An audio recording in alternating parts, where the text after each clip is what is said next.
Superação é a gente entender que o nosso último sucesso não pode se tornar o nosso fracasso.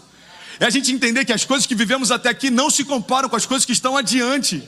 É a gente entender que os milagres que nós vivemos têm que ser a base para a construção dos próximos milagres e não ser tudo que a gente tem. Irmão, superação é não parar no primeiro não, é não parar nas primeiras portas fechadas. Superação é continuar mesmo que ninguém acredite em você, com a certeza de que quem te chamou acredita. Superação, irmão, você vai aprender a não depender de aprovação de mais ninguém. Para superar, você vai precisar aprender a não olhar para as circunstâncias. Para você superar, você vai ter que aprender a abrir mão de algumas vaidades, algumas vontades, alguns desejos. Por quê? Porque você sabe o que queima no teu coração. Você sabe o propósito pelo qual você está sendo consumido. Eu conheço pessoas aqui que trabalham em todos os tipos de trabalho que você imaginar. Eu vou dar um exemplo do Leandro.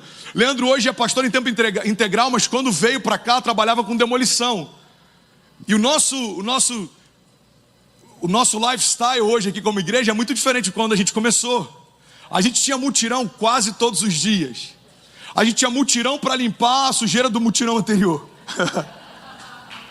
Era nesse nível. Vamos fazer salas do Kids, mutirão. Vamos pintar o palco, mutirão. No novo espaço. Oh, Jesus. Lê, você vai chegar. Obrigado, irmão. Tamo junto. Você vai chegar a que horas? Mano, eu saio que dá uma demolição às 5. Tá bom, mano, 5h20, estou esperando você aqui. Às vezes a gente saía às 4 da manhã. Já teve dias da gente virar. E o que ele fazia no dia seguinte? Ia para a demolição de novo. Então ele pode parar e olhar, cara, peraí, eu fiz 4 anos de seminário internato, eu dediquei minha vida para o chamado, eu já fui pastor no Morumbi, eu já fiz isso, já fiz aquilo, eu não vou me submeter à construção. Ele poderia fazer isso? Poderia, mas também não viveria o romper que estava logo em seguida. Tem gente que está a alguns passos do próximo romper, mas para, por quê? Porque não aceita o processo. Irmão, superação não é para qualquer um, porque se fosse, todo mundo recomeçava. Superação não é para qualquer um, porque se fosse, todo mundo recomeçava. Eu citei alguns meses atrás aqui uma história do Mike Tyson. Eu já ia falar Michael Jackson. Imagina, eu ia ter que jogar para a história do Michael Jackson, ainda bem que segurei. O Mike Tyson sendo entrevistado por um repórter, o repórter falou, cara, é verdade que 6 da manhã você se levanta para correr todos os dias? Ele falou, claro que não. 6 da manhã eu já estou correndo. Eu acordo às 5. E se eu souber... Aí o repórter falou assim, mas por que você faz isso? Você é o campeão mundial. Ele falou, é por isso que eu sou campeão mundial. Porque enquanto eu treino, os meus adversários estão dormindo. E se eu souber que alguém está acordando às 6 da manhã para correr, eu vou acordar às 4. E se eu souber que alguém está acordando às 5, eu vou acordar às 3. E se eu souber que alguém está acordando às 3, eu não vou dormir para continuar treinando. Irmão, isso é alguém focado, que entendeu que não tem tempo para dar desculpas. As nossas desculpas convencem pessoas, mas elas não mudam histórias. Então essa mensagem ela é urgente. Desculpa falar sobre isso no Dia das Mães, mas famílias em crise não são um ponto fora da curva. Todos nós em algum momento enfrentamos isso. Tem famílias aqui nesse auditório que se a gente for levantar, falar quem está com crise no casamento, sei lá, 40% talvez levante a mão. Quem tem enfrentado alguma crise financeira, mais 30%. Quem está enfrentando uma crise de identidade. Quem está com um vazio existencial. Quem aqui só está funcionando, você não sabe ainda o propósito pelo qual foi gerado. Quem aqui pensa em largar a mão de tudo e voltar para casa? Irmão, a gente ia ter no final dessas perguntas um auditório inteiro com mãos levantadas. O que eu quero compartilhar é que as crises fazem parte, os desafios fazem parte, mas a superação é o que separa meninos de homens, é o que separa mulheres de mães. A gente vive uma crise na nossa geração em que homens têm medo de serem homens e mulheres têm medo de serem mães. Tiago 1,3 diz, pois vocês sabem que a prova, meu Deus, 5 minutos, da nossa fé produz perseverança. A verdade, irmão, guarda isso, você está comigo? Amém. A verdade é que o nosso posicionamento é a expressão da nossa fé. A sua fé não é vista com o que você fala, a sua fé ela é vista com o que você faz.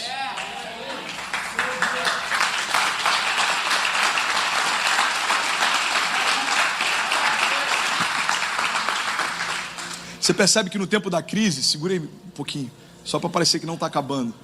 Eu sei que está, mas é para... Obrigado, te amo.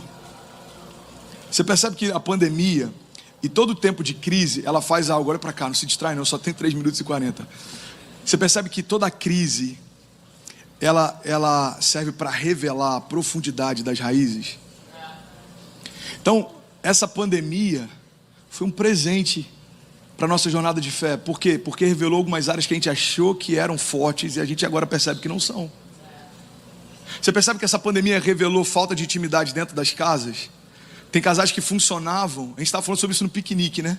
Tem casais que funcionavam de segunda a sexta e saíam para se entreter no sábado, e depois que ficaram 1 ano dentro de casa juntos, perceberam que não tinha mais diálogo. Teve um cara que chegou e falou assim: cara, eu descobri que a minha mulher é uma pessoa incrível.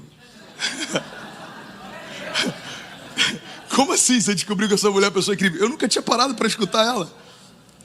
Irmão, é engraçado se não fosse trágico, mas it's true. Então, o que eu quero compartilhar com vocês é o seguinte, irmão: a gente precisa entender que estamos num tempo único na história da humanidade, em que está todo mundo tendo que superar. Então, se a gente entender que o que você está superando pode ser um canal de cura para quem precisa superar, irmão, não tem lugar mais rico para a gente estar do que numa igreja. Porque a superação do Lê, em ter que trabalhar em demolição para manter o chamado, vai inspirar você que talvez está limpando casa para manter os seus filhos. E você limpando a casa para manter os seus filhos, vai inspirar alguém que chegou aqui com uma promessa de American Dream e talvez perdeu tudo. O que eu quero compartilhar, irmão, é que a tua vergonha de ontem pode se tornar a dupla honra de hoje. Você crê nisso, de verdade? Olha o que a palavra diz sobre superação. 1 João 5,4, agora a banda pode vir porque realmente eu tenho que terminar. O que é nascido de Deus vence o mundo, e essa é a vitória que vence o mundo, a nossa fé. 2 Crônicas 15,7 diz: sejam fortes e não desanimem, pois o trabalho de vocês será recompensado. Salmos 28,7 diz: o Senhor é a minha força, o meu escudo, e nele o meu coração confia, e dele eu recebo ajuda. O meu coração exulta de alegria, e com o meu cântico eu lhe darei graças. Salmos 73,26 diz: o meu corpo e o meu coração podem fraquejar, mas Deus é a força do meu coração e a minha herança para sempre. Sabe o que eu acho interessante, irmão? Olha para cá, eu preciso terminar em tempo recorde agora. A gente olha para a história de Paulo, e tem um dos momentos da história de Paulo em que ele é picado por uma cobra. Você já sabe do final da história.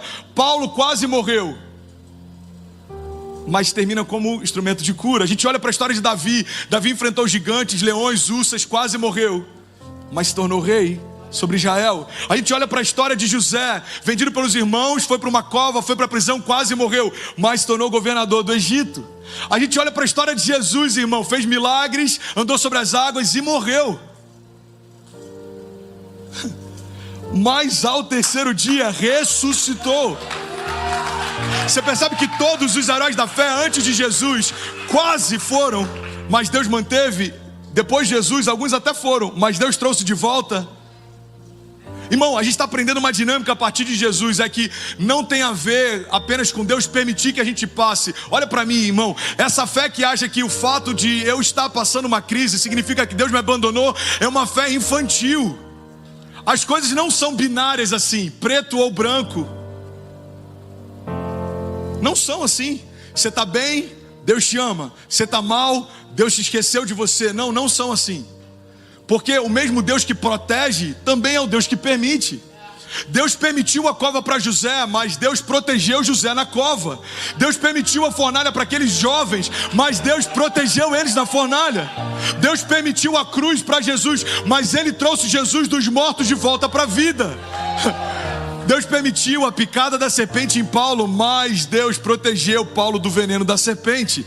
Irmão, Deus permitiu você passar por alguns momentos difíceis, mas olha só, você está de pé, Deus protegeu você.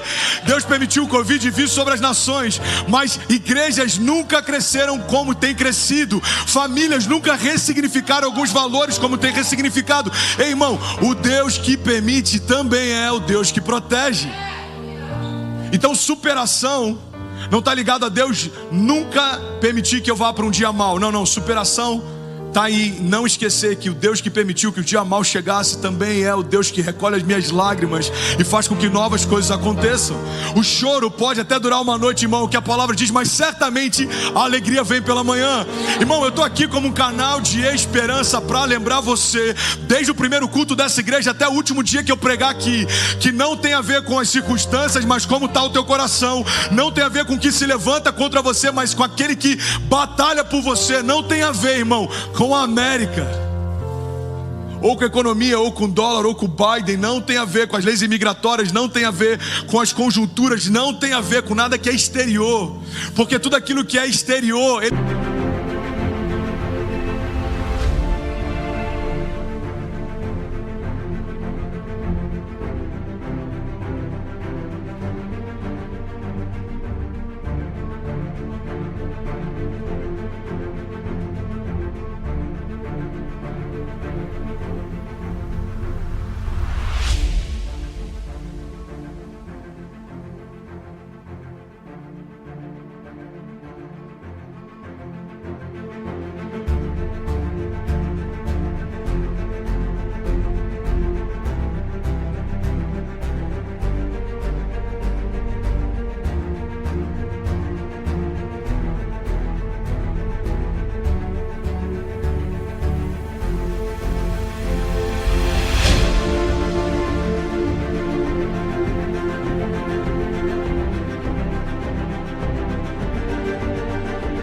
precisa se curvar com aquilo que Deus depositou em você. Não tem a ver com aquilo que é abalável, porque tudo aquilo que é abalável vai ser envergonhado por aquilo que é inabalável. Irmão, não tem a ver com aquilo que é temporário, porque nós servimos um Deus atemporal.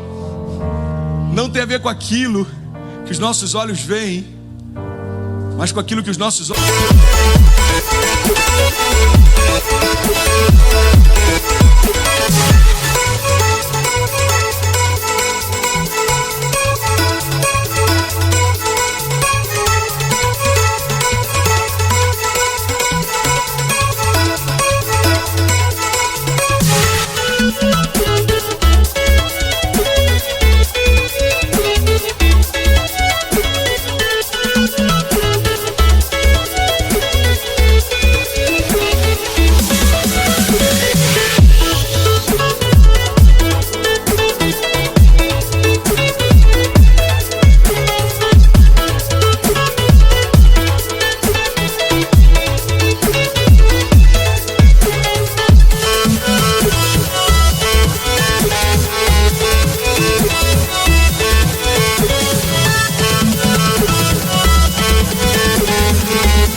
não vem.